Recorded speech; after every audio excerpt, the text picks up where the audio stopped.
que empecé con sobretensiones de origen interno que vemos clase, pero simplemente voy a solicitarles si me pueden confirmar si adecuadamente o hay alguna interferencia. Sí se escucha ahí. ¿Están escuchando? Hija. Gracias.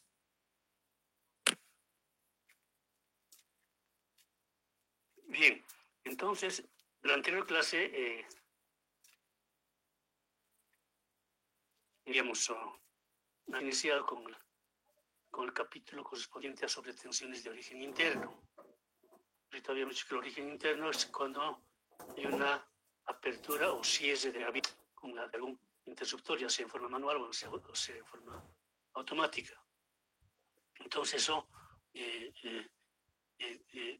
incorpora una parte del sistema o de lo contrario lo elimina. Entonces siempre hay una modificación de la configuración del sistema. Hemos dicho de que esto genera dos tipos de sobretensiones, una sobretensión de maniobra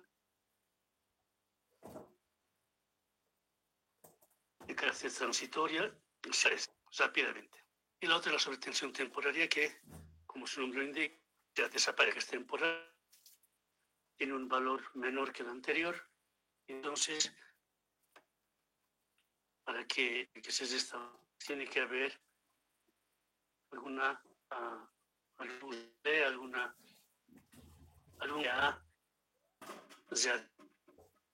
recondicionar el sistema y esto nuevamente llega al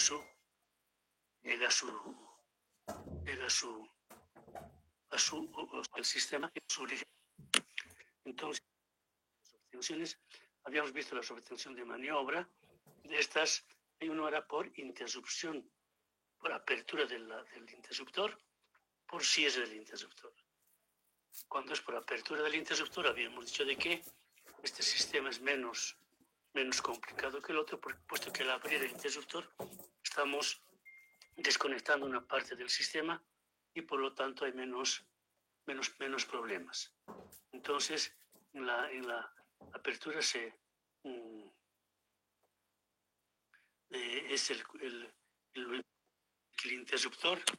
el interruptor sea libre de encendido, ¿no es cierto? Cuando los polos del interruptor se abran, entonces se produce un arco y luego se extingue el arco. Y en ese momento que no haya un reencendido. Entonces el interruptor tiene que ser libre de reencendido. También hemos dicho, ¿no?, que colocando inductancias en serie y capacitantes en paralelo podemos reducir la sobretensión, puesto que el capacitor en paralelo o la inductancia en serie, cuando se genera la sobretensión, lo absorben la sobretensión y reducen su valor.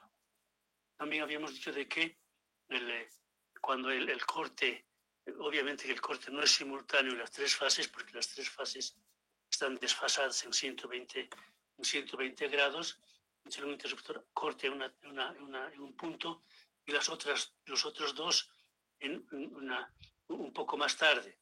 Entonces eso es el corte no simultáneo de las tres fases y eso genera, hemos dicho, un 25% de sobretensión, dependiendo de la distancia del corte no simultáneo. Y finalmente, cuando hay un transformador que está en vacío y eso abrimos, también es una X que influye en nuestro sistema y por lo tanto también influye en el valor de la sobretensión. Ahora, la sobretensión de maniobra, cuando hay cierre de interruptor, es un poquito más complicado, porque estamos incorporando al sistema una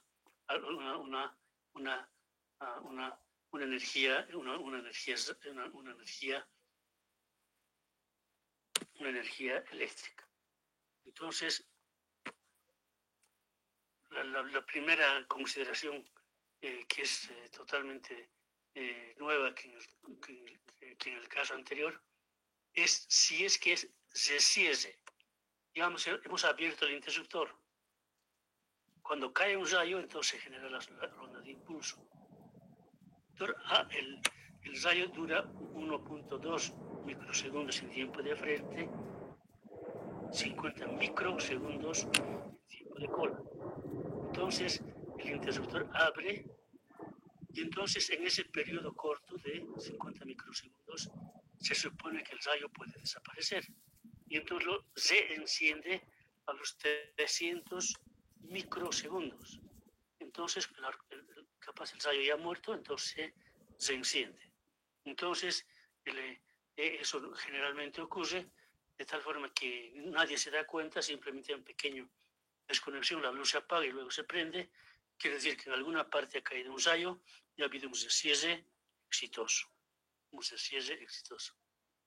Pero cuando el descierre, hay diferentes tipos de descierre, si es que nos cesamos a los 300 microsegundos, si nos cesamos teóricamente en tiempo cero, abrimos y cesamos en tiempo cero. Entonces, la tensión de operación, que es sinusoidal, puede que esté en la parte, en la media sinusoide, en la parte positiva, y reconectamos con una onda sinusoidal de polaridad negativa. Entonces el uno está arriba y la otra está debajo, y entonces la sobretensión se suma. Entonces en ese caso el factor de sobretensión en este caso es 2 por unidad. 2 por unidad. Es el valor máximo, ¿no? Cuando el descierre es en tiempo cero. Aunque muy raras veces sucede, pero puede suceder. Eso se llama oposición de fase. Oposición de... Eso es lo nuevo comparando la apertura del interruptor. Entonces, en el cierre también lo que ocurre es lo mismo cuando el cierre no se efectúa las 3 fases en el mismo punto, sino que una fase se cierra y luego las otras 2 esperan todavía. Entonces, posteriormente hay una dispersión y eso produce una sobretensión debido a que las 3 fases no se conectan al mismo tiempo. Hay una dispersión angular. Y entonces, a medida que es más grande este tiempo de dispersión, obviamente que la sobretensión es mayor. La sobretensión es mayor. Inclusive acá es por las 3 fases están desfasadas. 120 grados, 120 cada fase. Pero también cuando el sistema está cerrándose, los bornes del interruptor están acercándose uno a cada uno hacia el otro. Entonces cuando se conectan, entonces se produce el cierre. Pero dependiendo que, digamos, cuando los polos están cerca ya los electrodos, entonces dependiendo de la aislación que hay entre ellos en este momento, hay aceite, ¿no es cierto? Entonces, si es que el aceite en ese momento tiene algunas impurezas y su rigidez dieléctrica es pequeña, entonces puede brincar el arco. No necesariamente va a unirse físicamente. Entonces, al unirse, entonces va a haber un ángulo de dispersión mayor. Y este ángulo de dispersión mayor puede provocar sobretensiones mayores.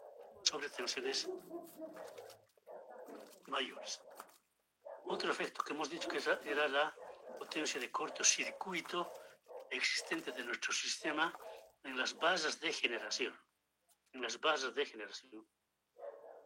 Si es que esta potencia de cortocircuito es grande, entonces nuestro sistema es más compacto.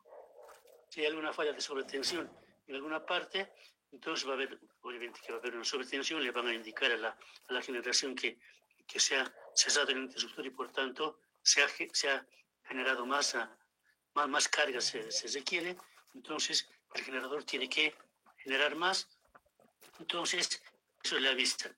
Pero si la potencia de cortocircuito es grande, entonces va a ser más estable. Entonces habíamos dicho de que en caso de que tengamos 2 sistemas un sistema, por ejemplo, hemos dicho el brasilero, que es grande, y el sistema boliviano, que es pequeño.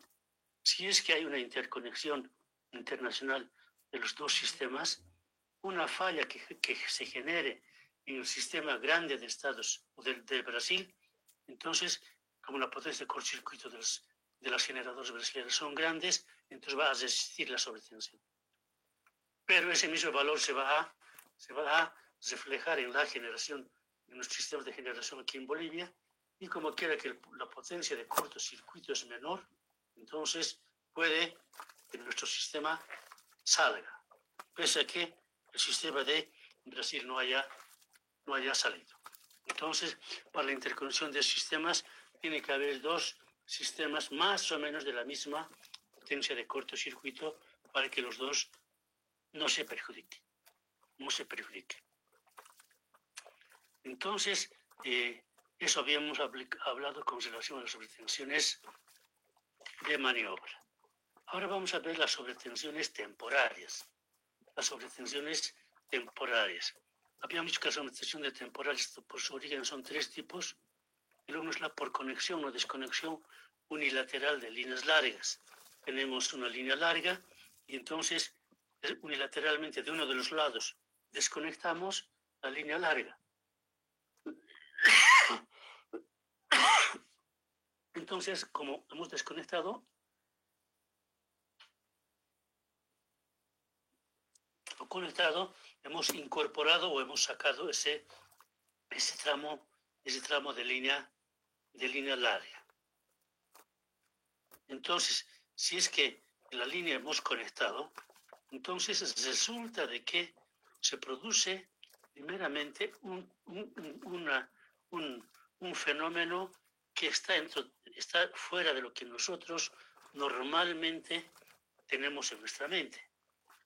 Nosotros normalmente tenemos en nuestra mente de que una línea, desde su origen hasta que vaya al otro extremo, va perdiendo tensión, va bajando su tensión en forma natural.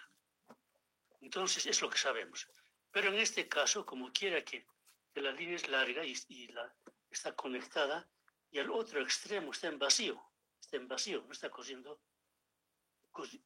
circuito. Entonces, es como si la línea aérea sea por encima un electrodo y la Tierra otro electrodo paralelo. Entonces los dos electrodos están en paralelo. Entonces dos electrodos en paralelo, ¿qué son? Son capacitores. Entonces es como si hubiese una secuencia de pequeños capacitores que están así en serie. Y entonces, en el primer tramo del primer kilómetro, digamos, ese capacitor genera una pequeña tensión. El otro kilómetro, otra tensión. Y eso va sumando, de tal forma que debido a este efecto que se llama efecto Fesanti, es la sumatoria de las tensiones de los capacitores genera la línea y la subestación, y la línea y el suelo, entonces se va sumando y en la tensión, en el extremo en vacío de la línea es mayor. Hay una sobretensión que se genera. Una sobretensión que se genera. Entonces, en igual forma que en el caso anterior, acá sí hay una potencia de cortocircuito en la parte de alimentación, en la parte de generación, nuestro sistema va a ser más estable, entonces va a poder resistir las sobretensiones y no se va a salir, dependiendo de la potencia de cortocircuito. Nuestra potencia de cortocircuito es pequeña, entonces nuestro sistema va a ser muy, muy endeble. Entonces hemos dicho que en el caso anterior hemos puesto inductancias inductancias en paralelo y capacitancias en serie, ¿no es cierto? Es fácil equivocarse. Inductancias en paralelo y capacitancias en serie, de tal forma de que eso lo que hace es absorber la sobretensión y reduce el valor de la sobretensión. Entonces, eso mejora nuestra estabilidad. mejora nuestra estabilidad. Y aparte de eso, el análisis de este tipo de sobretensiones se puede hacer con lo que llamamos cuadripolo. Entonces, al principio ponemos dos polos y al final otro, y al intermedio reflejamos nuestra línea, ya sea con un diagrama equivalente T o pi. En el T o pi hay inductancias, capacitancias y también hay resistencias. Con esos valores podemos reflejar nuestra línea. Y entonces ponemos una tensión al principio y otra al final, y entonces nos dice al principio cuánto era y al final tanto. Nos avisa. Pero esto es bueno, pero también hay que tener cuidado de que solamente nos avisa en el punto de entrada y en el de salida del cuadripolo. En los puntos intermedios no tenemos información, no tenemos información. Entonces sería la sobretensión temporaria por conexión o desconexión de línea larga. La otra sobretensión temporaria es por los defectos o fallas del sistema de puesta a tierra. Fallas por sistema de puesta a tierra. En nuestro sistema hay diferentes tipos de atesamiento. Entonces, este diferente tipo de atesamiento, cuando nuestro sistema está funcionando normalmente, sin fallar, el sistema de atesamiento no influye en el servicio. Tenemos nuestra luz, no nos importa qué tipo de atesamiento tiene y funciona normal. Pero en caso de que haya una falla, el tipo de sobretensión es determinante. El tipo de sobretensión es determinante para la presencia de sobretensiones y la presencia de sobrecorrientes. Entonces, cuando el sistema está normal, no pasa nada, ni nos interesa siquiera cuál sea el sistema de atesamiento. Pero si es que hay falla, entonces ahí se refleja totalmente el tipo de atesamiento. Entonces hay dos o tres tipos de atesamiento. Hay dos tipos de atesamientos extremos. Uno, cuando el neutro está totalmente aislado. El neutro de nuestro sistema trifásico, está aislado con relación a tierra. Entonces, ¿qué es lo que pasa en este caso? Si el neutro está a tierra, ¿cuánto es la impedancia? Infinito, ¿no? Está aislado. Es infinito. Si es que en alguna parte de la línea, digamos a 2, 5, 10 kilómetros de la línea, hay una falla, entonces la sobretensión de falla, la sobrecorriente, viene por tierra, hacia el neutro. Pero como el neutro está abierto, ¿no es cierto? La corriente no pasa, se queda ahí. ¿Cuánto es la sobrecorriente? 0. En caso del neutro aislado, la sobrecorriente es prácticamente 0. Pues lo que sí es grande la sobretensión. Con la tierra que está cerca al neutro, y el neutro, hay un valor, hay una diferencia de tensión en cada punto, entonces la sobretensión es grande. Entonces, y no solamente es eso, la sobretensión es grande y tenemos que el trafo aislar para esa sobretensión grande. Entonces, aparte de eso, como esa sobretensión, el neutro con tierra es grande, entonces el neutro es como si sería también un electrodo y la tierra otro electrodo. Es como son dos electrodos, ¿qué es? Un capacitor. Y si es un capacitor, la sobretensión grande, entonces se va reflejando entre los dos electrodos, y cuando es grande ya el capacitor no aguanta y ¡pac! Hay un arco. Y entonces, como quiera que tampoco no hay un sistema que esté alimentando este arco, el arco se autoextingue. El arco se autoextingue. Pero la sobretensión sigue. Otra vez se carga el capacitor y otra vez hay otro arco. Después se autoextingue. Después otra vez se carga, hay otro arco. Entonces hay arcos, varios arcos intermitentes. Arcos intermitentes. Es la gran desventaja del sistema del neutro aislado a tierra. Por eso que este sistema se utiliza normalmente en tensiones de servicio de baja tensión. En distribución se puede utilizar, pero en caso de alta tensión, extra alta tensión, entonces este sistema no es aconsejable. No es aconsejable. El otro tipo de falla, el otro tipo de puesta a tierra es cuando el neutro es conectado sólidamente a tierra, directamente a tierra. Es decir, cuánto es la resistencia entre el neutro y la tierra. Prácticamente cero. Prácticamente cero. Entonces, cuando hay una falla, un 5 o 10 kilómetros de la línea, una falla a tierra, digamos, y entonces por tierra regresa la sobrecorriente debido a la falla. Y entonces, como quiera que la tierra está conectada directamente al neutro, la sobrecorriente fluye al neutro, fluye al trafo. La sobrecorriente fluye al trafo. La sobrecorriente es grande.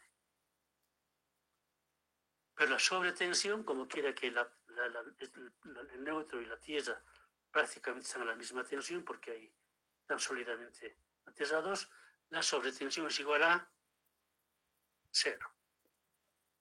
La sobretensión es igual a cero. Entonces, esas serían las dos condiciones, los dos tipos de aterramiento. Y como quiera que la sobretensión es igual a cero cuando el neutro es aislado, cuando el neutro es conectado directamente a tierra, su aislación es igual a cero, entonces la sobrecorriente es pequeña. La sobretensión es pequeña y la sobrecorriente es grande. Entonces, en este caso, por eso que cuando alguien les pregunte, hemos comprado un transformador de alta tensión de 500 kV. ¿Tú qué crees que hemos comprado? ¿Aterrado o aislado? Aterrado, 100% aterrado. Porque en sobretensiones de 500 kV la sobretensión va a ser más grande y entonces la aislación es más grande, entonces eso hay que evitar que la sobretensión sea pequeña o cero cuando las tensiones son altas o extra altas tensiones. Entonces, los trabajos que están comprando para 500 kV es neutro conectado directamente a tierra. Neutro conectado directamente a tierra. Entonces, la tierra tenemos que ver siempre cómo lo aislamos cuando es alta tensión para que la falla también de sobretensión sea pequeña. Hay otro punto intermedio. Dice que en el caso de que el sistema sea neutro aislado, entonces la corriente es cero y tenemos que pelear con la sobretensión.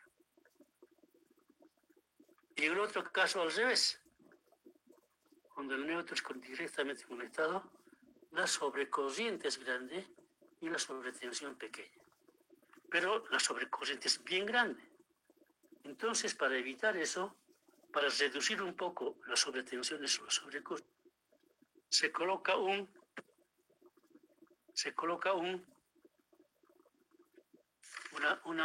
inductancia intermedia, que no sea de cero ni que sea infinito, sea intermedia entre el neutro y la tierra. Entonces, eso se llama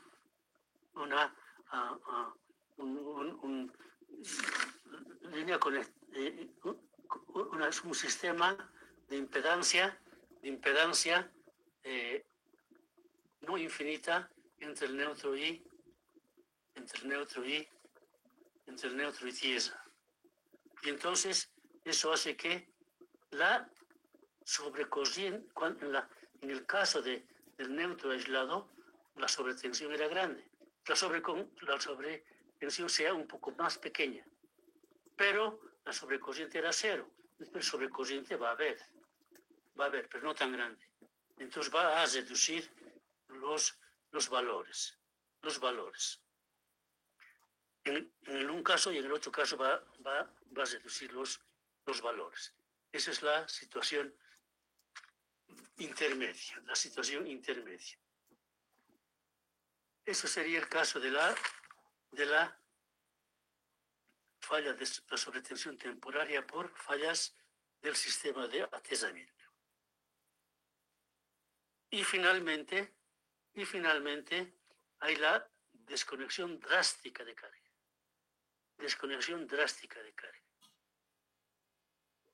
Esto es de que tenemos un sistema que está con una línea y al final de la línea hay una carga que está funcionando. Entonces, por decir, la línea Oruro-La Paz, y La Paz, toda La Paz está trabajando con una demanda de carga grande. Desconectamos en Oruro. Entonces, toda La Paz sale. Y entonces, eso hace que lo que estaba el generador generando, ¿no es cierto? Estaba generando para satisfacer la demanda de La Paz, y como La Paz ahora de golpe no consume nada, entonces el generador va a empezar a sobreexcitarse. Y al sobreexcitarse va a subir la sobretensión. Y al subir la sobretensión, va a subir la sobretensión temporaria, pero aunque esto no es tan complicado, sube solamente un 15 o 30%. Un 15 o 30% por la aceleración de las máquinas generadoras, pues se excitan, se autoexcitan, y por lo tanto puede incrementar. Pero obviamente que hemos dicho que en caso de eso hay relés intermedios, reguladores de tensión intermedios, y eso los relés le van a comunicar al generador de que ha habido desconexión drástica de carga y que el generador que genere menos, que gire menos, entonces en ese caso va a generar menos y por lo tanto va a reducirse la sobretensión.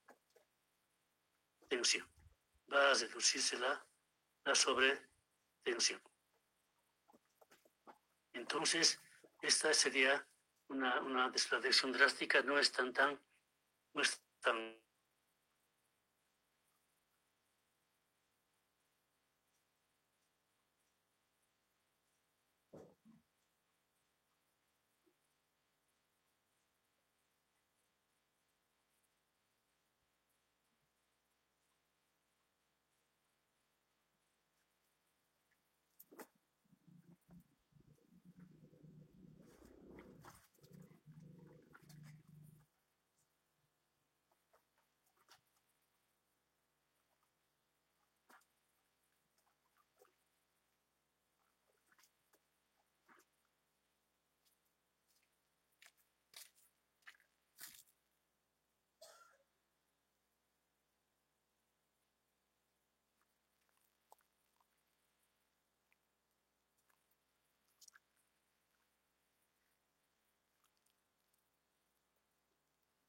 pero lamentablemente esto es sumativo, y entonces lo que hace es de que el generador, como quiera que haya desconexión drástica de carga, se sobreexcita, gira más y por lo tanto tenemos que esperar el funcionamiento del relé o del compensador de tensión o de corriente para que pueda reactivar la situación en la nueva situación, ¿no es cierto? Entonces tiene que generar menos porque hemos quitado carga. Entonces, ahora, la duración de estas sobretensiones es diferente. En el primer caso, En el primer caso, en la conexión o desconexión unilateral de líneas largas, dura simplemente algunos minutos, muy raras veces horas, muy raras veces dura simplemente unos cuantos minutos y luego desaparece. En el caso 2, cuando hemos hablado del tipo de aislación del sistema, del neutro, de la Tierra, entonces cuando la mayor peligrosidad es en el neutro aislado, ¿no es cierto? Esto hemos dicho, el neutro aislado. Puede durar lapsos considerables, lapsos considerables.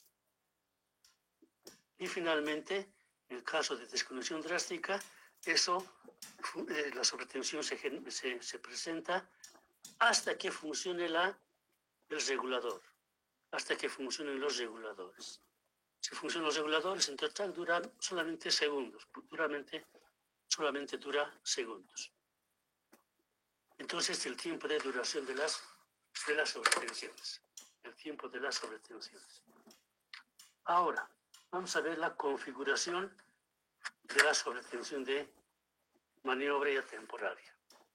La sobretensión de maniobra, hemos dicho de que en principio dura muy poco, pero la primera onda o la primera onda que se presenta es la más grande, el valor de sobretensión más grande. Y la segunda ya es menor, la tercera menor y desaparece. Por eso que decimos, si es que nuestro sistema ha resistido la sobretensión de maniobra de la primera gran onda de sobretensión, el sistema va a aguantar.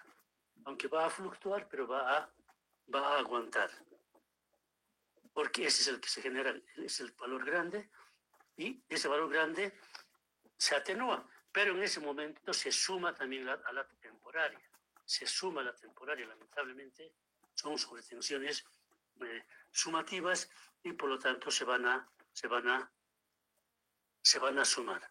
Y esta sobretensión de maniobra, en el caso de la sobretensión de Zayo, hemos dicho que el tiempo de frente era 1.5 microsegundos. En este caso es 100 el tiempo de frente. 100 microsegundos.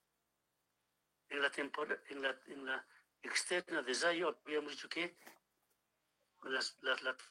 el tiempo de Pla era 50 microsegundos. En este caso es de 1000 a 2000 microsegundos. Entonces son ondas mucho más de mayor tiempo de duración. El tiempo son 100 microsegundos y el de cola es 1000 o 2000 microsegundos. ¿Y qué forma tiene esta onda esta onda de sobretensión?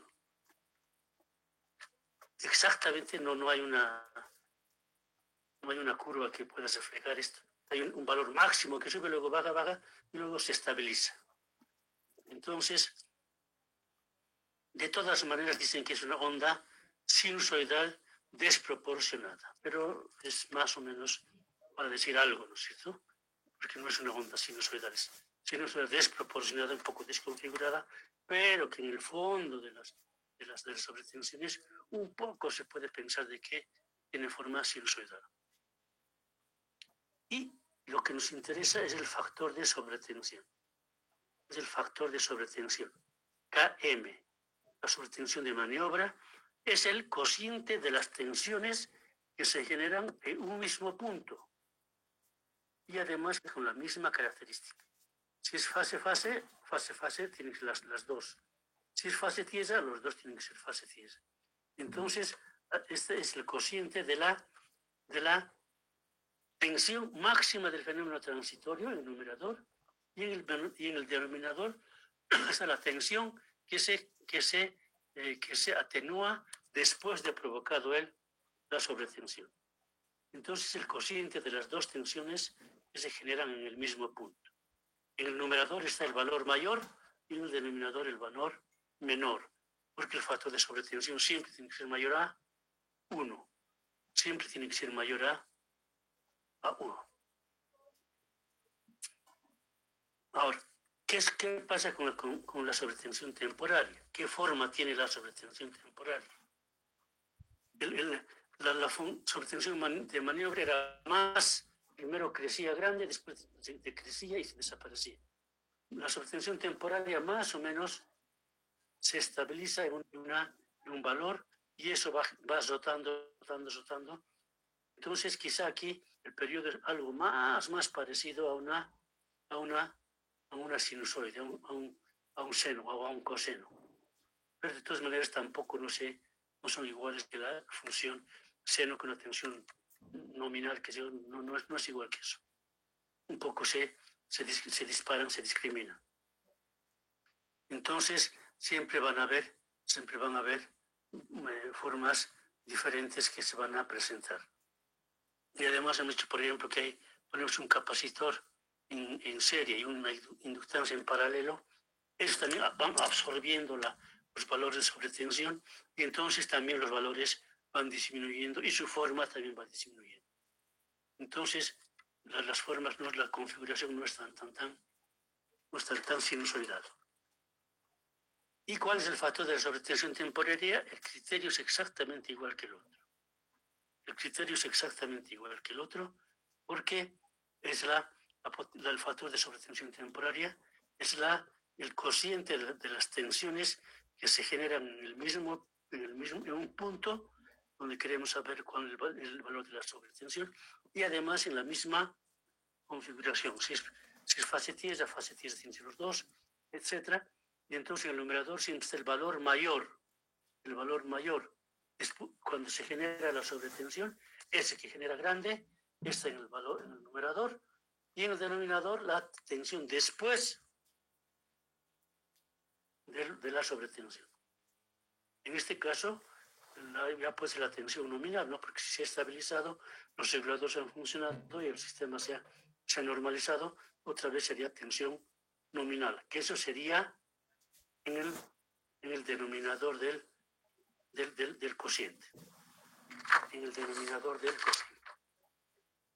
Ahora, si es que queremos saber cuánto es el valor de la sobretensión de origen interno, hemos hablado de la sobretensión temporaria y la de maniobra. Entonces la de interna es el producto de los dos. El producto de los dos. Hay que multiplicar la sobretensión temporaria y la sobretensión de maniobra.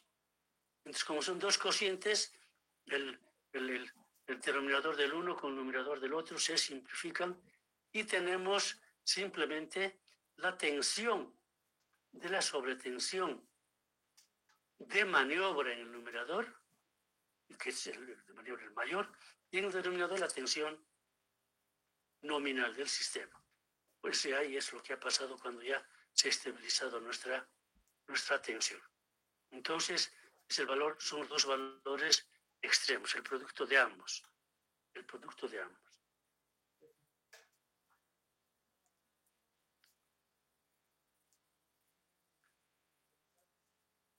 Bueno, ahora vamos a ver las técnicas correctivas de la sobretensión de origen interno. Resulta que nuestro objetivo sería de que las sobretensiones sean igual a 0. ¿No es cierto? Ese sería nuestro objetivo. Colocar unas capacitancias en serie, inductancias en paralelo, o no sé qué otros sistemas más, para que las sobretensiones sean igual a 0. Pero lamentablemente no es tan fácil hacer esto y siempre van a haber sobretensiones. Van a haber sobretensiones. Y entonces tenemos que sobrevivir. Entonces, lo que haremos por lo menos, reduciremos los valores de la sobretensión. ¿Cómo podemos hacer que estos valores sean más o menos pequeños? Primero, para analizar qué resultados nos dan estos tipos de sobretensiones, hay varios tipos de hacer cálculos o mediciones. Por lo menos vamos a indicar tres. El uno, un método analógico. Este es un método físico en la que analizamos el analizador transitorio de redes. Esto se hace en laboratorio. Entonces, en laboratorio tenemos la línea. Entre la línea vamos reflejando en factores T o pi. Y hemos dicho, configuración T, configuración pi, con capacitancias, con inductancias, con resistencias. Entonces, la línea estamos reflejando con una serie de estos elementos pi, y entonces con eso reflejamos toda la línea. Entonces, al ingresar a nuestro sistema, a nuestro analizador transitorio, ponemos una tensión, sobreponemos la tensión. Entonces, vemos qué es lo que pasa, y en el otro extremo del analizador, podemos ver cuántas veces ha subido la tensión. La potencia ha subido una vez, 2 veces, 3 veces, 4 veces, etc. Y entonces, para eso nos sirve este analizador analógico transitorio de redes. Todos los métodos tienen ventajas y desventajas. Tiene la ventaja de que podemos provocar sobrecorrientes, sobre tensiones bien grandes. Y nuestro sistema aguanta hasta 5 veces la sobretensión por unidad. Podemos cargarle 8, 10 veces. ¿Qué es lo que va a pasar? En el analizador transitorio de redes, el capacitor, la inductancia o la resistencia se van a quemar. Al haber una sobretensión mayor, se van a quemar. El sistema sale de servicio. Es la desventaja. Pero la ventaja es de que podemos subir la sobretensión grande y se quema una resistencia. Agarramos la resistencia, lo sacamos y colocamos otra resistencia. El costo de las resistencias es más o menos pequeño, ¿no es cierto? No es tan grande. Entonces, si se quema, inmediatamente lo arreglamos, lo cambiamos el elemento que se ha quemado y no pasa nada. Es en el caso del analógico. Hay otro modelo, y es cada vez más utilizado, el modelo matemático. Es decir que en computadoras digitales, en programas podemos reflejar nuestro sistema, Dixieland y no sé cuántos otros programas hay ahora que analizan con mucho detalle el sistema. Entonces, con los programas cada vez son mayores, más grandes, analizan todo el sistema nacional, pueden analizar, ¿no es cierto? Entonces, reflejan todo el sistema nacional en un programa, y luego se juega con todas las posibilidades que puedan haber. Se pueden generar sobretensiones bien grandes o pequeñas. Entonces, aquí la ventaja y la desventaja es la siguiente. La desventaja es de que un sistema grande estamos reflejando con ecuaciones matemáticas. Y nuestro sistema no simplemente que es estable. Al principio, con una tensión menor, puede variar, puede ser como un capacitor. Luego, cuando es grande, como 2 capacitores, es variable el comportamiento. No es lo mismo como un niño. Cuando somos niños, actuamos de una forma. Cuando somos mayores, actuamos de otra forma. Nuestro sistema es igual. Entonces, matemáticamente no siempre se puede reflejar un sistema eléctrico grande con ecuaciones matemáticas. Pero cada vez se puede hacer, cada vez están mejorando. Y el otro es de que, la ventaja de que si es que generamos una sobretensión grande, ¿qué va a pasar? El sistema va a caer, ¿no es cierto? Se va a desincronizar, va a salir el sistema Entonces, pero cuando sale el sistema, ¿qué hacemos? Pues regresamos a cero, nuevamente reiniciamos, nuevamente hacemos todo desde un principio y nuestro programa no le pasa nada. Es la ventaja de este sistema digital matemático. Nuestra computadora no se va, nuestro programa, nuestra computación no se va a dañar, simplemente apagamos y reiniciamos nuevamente y tenemos todo de nuevo. Y el tercer método es el directo, es el verdadero, el real. Digamos, si tenemos la línea Oruro-La Paz, por cualquier motivo La Paz no está funcionando. Usted está en La Paz, hay generación, generación hidráulica por la lluvia. Entonces, cuando llueve, la generación es grande en La Paz, y entonces con esa generación de songo, etcétera, puede alimentarse La Paz. Y entonces, Oruro-La Paz podemos desconectarlo en La Paz. No podemos desconectar en La Paz, en la entrada de La Paz, y entonces La Paz se va a generar, su demanda va a satisfacer con la generación de songo. Entonces, Oruro-La Paz tenemos una línea nosotros real. Entonces, hay en Kenco, en el Alto de La Paz, podemos poner nuestro osciloscopio. Entonces, ponemos el osciloscopio con una impedancia característica igual que de toda la línea, generamos una falla en la línea y todo eso no se va a reflejar, si va a entrar a nuestro osciloscopio. Entonces, ahí vamos a ver cuántos son los valores de la sobretensión. Esos son valores reales, verdaderos. Entonces, eso nadie puede discutirnos que ese valor es real. No estamos estamos haciendo con una cosa, con una línea real, verdadera, con la que si se produce una sobretensión, se va a producir en esa línea, en ese sistema. Entonces, esa es la gran ventaja. Ahora, la desventaja es de que la línea está a cargo de, normalmente, la gerencia de operación y mantenimiento. Y cuando los de operación y mantenimiento no quieren que miremos ni toquemos. Porque si es que generamos una sobretensión, como en el caso del modelo analógico, el transitorio de sedes, lo quemamos algo, ¿qué pasa? Hay mucho que no hay, simplemente hemos quemado una resistencia y un capacitor, agarramos la resistencia, botamos y colocamos otra resistencia, el capacitor botamos, ponemos otro capacitor y listo. Pero en el sistema real no. Si se queman los aisladores o el conductor se sobrecalienta, etc., ese es un fenómeno no reversible. Es un daño que se genera en la línea para toda la vida. Entonces tienen que hacer mantenimiento, cambiar, etc.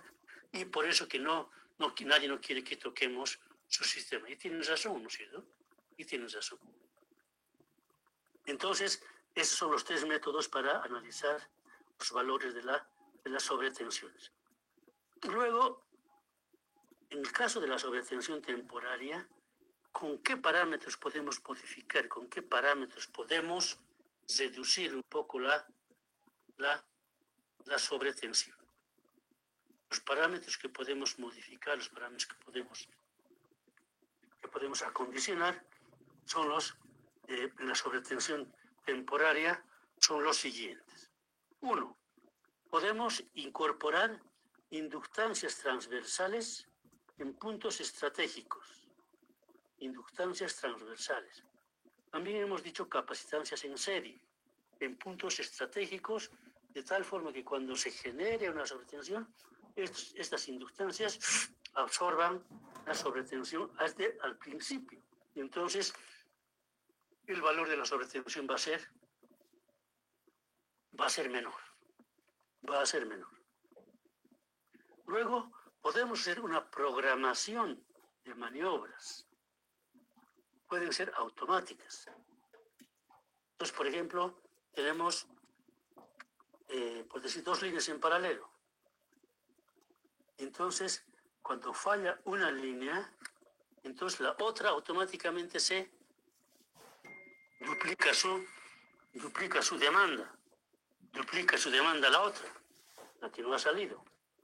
Y entonces, para evitar eso, automáticamente programamos y que salgan las dos líneas.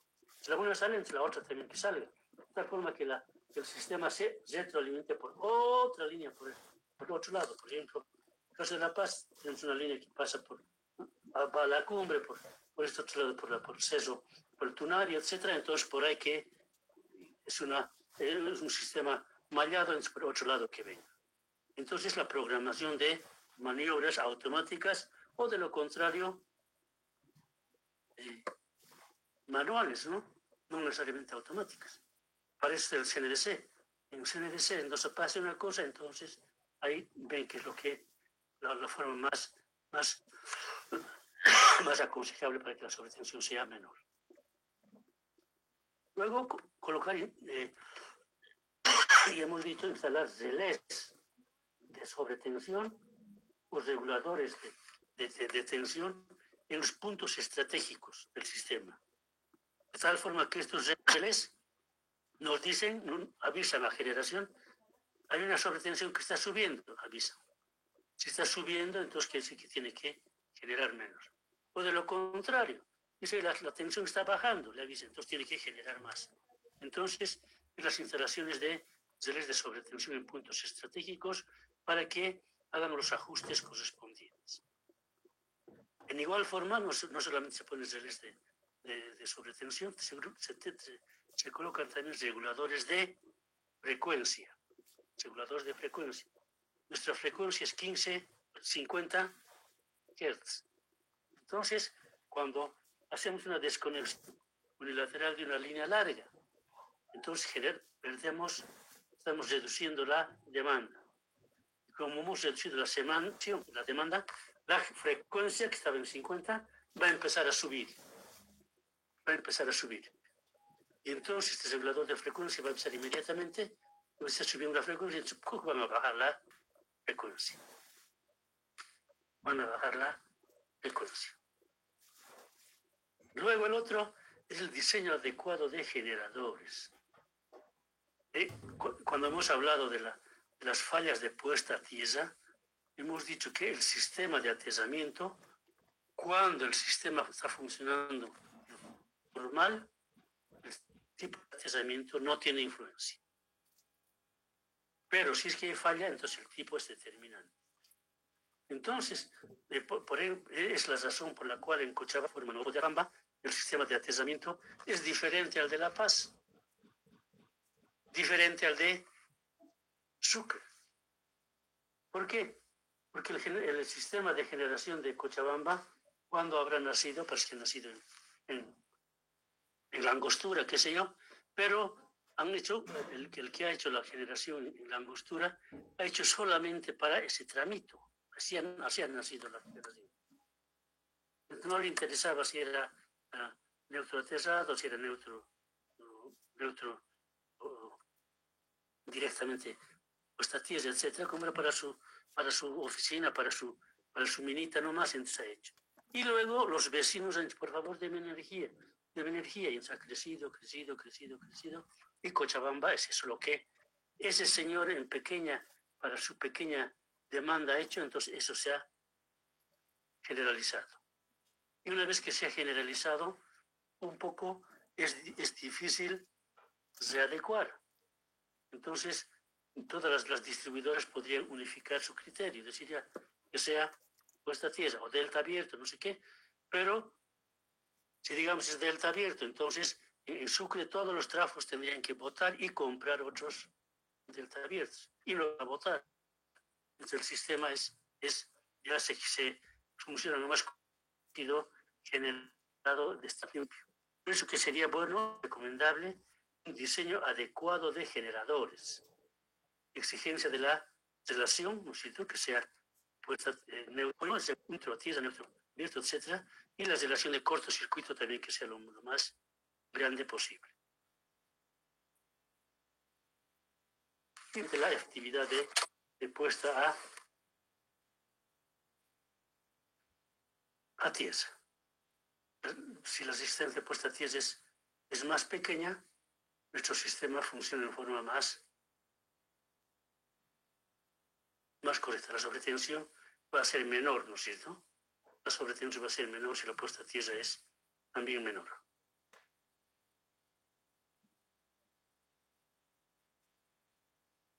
Aquí en la siguiente lista tenemos un pequeño dibujo que nos explica qué pasa con la línea unilateral larga. Entonces tenemos un interruptor 1. Tenemos primero un generador, tensión de voltaje. Entonces ahí tenemos la potencia del cortocircuito. Y luego tenemos un interruptor 1. Y luego el sistema, la línea estamos reflejando el sistema pi. Un sistema pi, ¿no es cierto? Entonces tenemos un sistema pi. Y luego del sistema pi tenemos otro interruptor 2 que conecta una inductancia X. Una inductancia X. Entonces, cuando nuestro sistema está funcionando, nuestro sistema está funcionando, el interruptor 2 está abierto, quiere decir que la inductancia X al final de la línea no está conectada. No tiene inductancia en paralelo. No tiene inductancia en paralelo. Entonces, en esa situación está funcionando nuestro sistema, y cuando hay algún problema, entonces ahí está nuestro dibujo, la sobretensión que se genera va a ser la curva de la onda de impulso grande, donde dice 2 abierto, porque la inductancia X no está conectado, entre el más grande. Entonces, más o menos con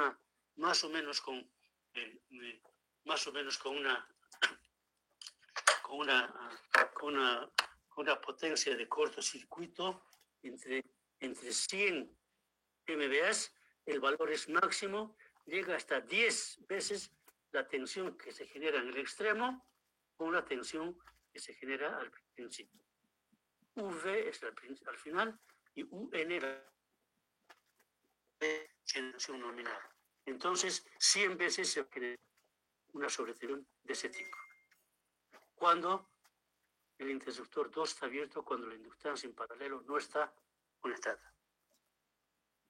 Ahora, pero como quiera que nosotros tenemos que ver cómo tratar de reducir las sobretensiones, entonces el interruptor 2 lo conectamos y la X la X está la inductancia está en paralelo, está funcionando. Si en ese momento se genera una sobretensión, entonces el valor pico va a ser más o menos en 40 MVA y solamente en vez de 10 va a ser 5 o va a ser 4. Va a ser 5 o 4. El anterior era 10, ¿no es cierto? 10 veces por unidad. Ahora en este va a ser 5 o 4. Entonces hemos reducido ese valor. Hemos reducido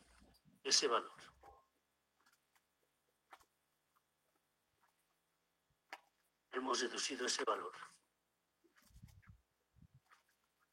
Y finalmente, ¿cuáles son los parámetros que tendríamos que considerar para reducir la sobretensión de maniobra?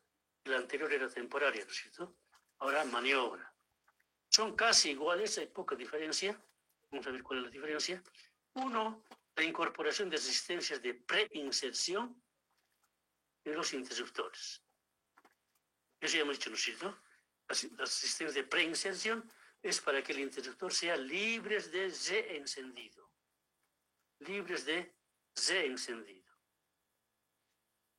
Resistencias de preinserción. Luego, el otro es reducir los lapsos de discrepancia en las 3 fases. Cuando se van a cerrar las 3 fases, muchos cerramos uno, pero la otra fase está desfasada con 120 grados, la otra con 120. En misericordia, entonces no se van a cerrar ni se van a abrir en el mismo punto, sino que va a haber, hay que esperar, el uno cierra, el otro va a cerrar, el otro va a cerrar. Entonces, va a haber unos lapsos de discordancia que hemos dicho, entonces eso genera sobretensión. Entonces, lo que podemos hacer en este caso, si nosotros vamos a cerrar, entonces cerraremos en el punto más óptimo. En un momento cualquiera, dos fases se van a unir, ¿no es cierto? Se van a cruzar. Entonces, en ese momento podemos cerrar, las dos fases se van a cerrar en ese momento. Y solamente la tercera fase un poco se va a desfasar. Entonces, ahí nosotros podemos cerrar el primer polo en la onda de tensión que nosotros buscamos que sea que los lapsos de discordancia sean menores. Luego podemos incluir inductancias, ya hemos dicho, transversales o capacitancias en serie, etcétera, para que puedan absorber desde un principio las sobretensiones y puedan ser elementos de drenaje natural. Entonces genera la sobretensión, automáticamente ellos reducen esa tensión, lo absorben. Luego está la adecuada compensación con atenuadores de oscilación,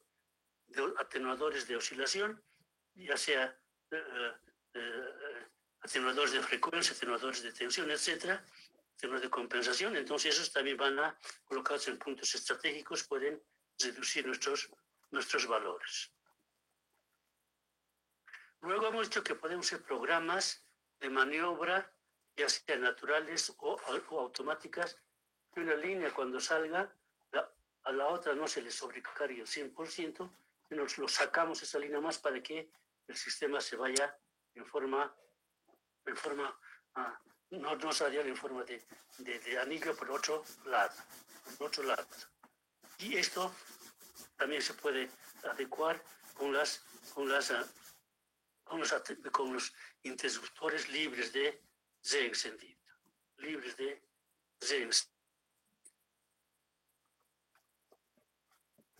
Y finalmente, cuando falla nuestra línea, desconectamos primeramente, puede ser en forma monopolar, o puede ser tripolar los tres. Y los descierres también pueden ser monopolares, o también tripolares. Entonces hay que verificar cuándo nuestro sistema puede generar sobretensiones menores.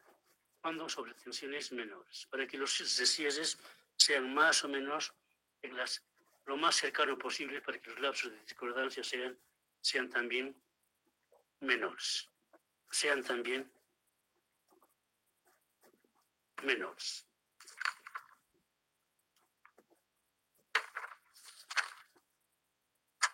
Bueno, vamos a ver qué preguntas tienen. Con eso hemos acabado este capítulo. Si tienen algunas preguntas, podemos intercambiar, podemos también ustedes opinar qué es lo que opinan al respecto.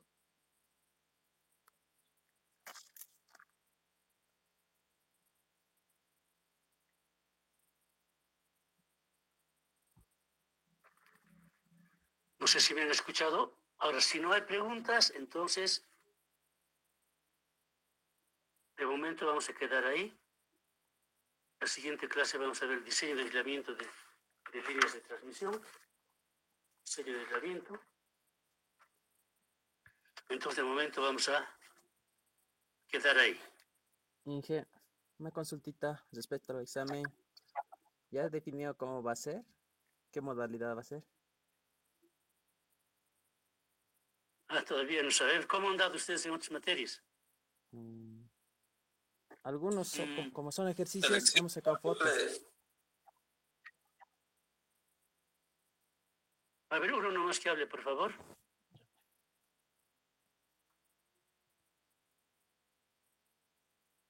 Yo creo que vamos a dar unos 30 minutos para que puedan resolver los problemas. las preguntas, vamos a hacer 3 o 4 preguntas y van a tener un tiempo de 30 minutos para que puedan hacer responder las preguntas y luego tienen que pasarlo a Classroom. Entonces, si se ponen más tarde, entonces Classroom les va a observar. Y entonces tienen que introducirlo inmediatamente en el tiempo que hemos fijado, que probablemente sean 30 minutos. Y aparte de eso, yo voy a poder ver desde acá, desde mi computadora. No tienen que ustedes cerrar la visión, tal forma que yo pueda un poco ver para que no estén copiando de sus textos. Y el otro es de que si es que alguien hace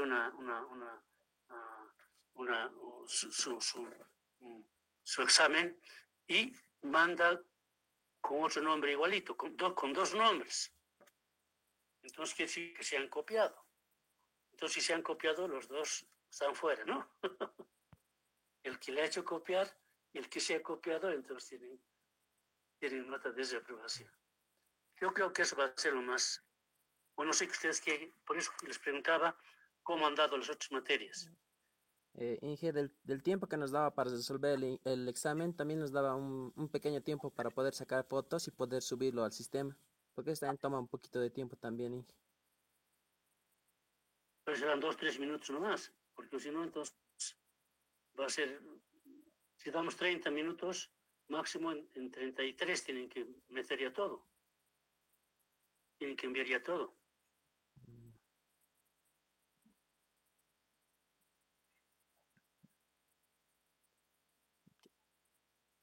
Porque si no, entonces de 1 hora, de 2 horas van a seguir enviando. El Classroom indica exactamente cuánto tiempo, en que yo les voy a decir en tal hora el Classroom les va a mandar y entonces tienen 30 minutos. Entonces Classroom nos dice en cuántos minutos después de lo que hemos mandado han entregado los exámenes. Tienen que ser rápido. Disculpe, sería bueno que dure un poquito más el examen porque hay que escribir bastante. Al menos que usted lo haga el examen un poco más corto. Lo que voy a hacer es hacer las preguntas. Yo también voy a escribir, yo voy a dar las preguntas y inmediatamente voy a escribir, voy a dar respuesta y de eso les voy a dar un tiempo mayor todavía. Pero no creo que sea tanto, porque si no, entonces va a haber mucha dispersión. Pero tampoco no va a ser tan largo, no van a ser 6, 8, 10 preguntas. Serán 3 preguntas o máximo 4. Y entonces tienen que resumir nomás lo que la pregunta, no dar respuesta no dar respuestas a lo que no hemos preguntado. Por ejemplo, si es que preguntamos factores de sobretensión temporaria. Entonces, sobretensiones temporarias, son 3, ¿no es cierto? Entonces, no contesten la sobretensión de maniobra más.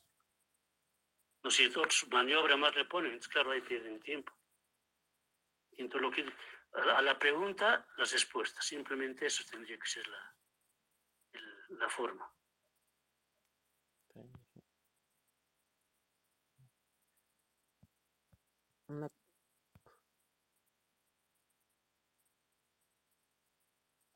Una consulta más, Inge. La fecha del examen más o menos ya tiene una tentativa.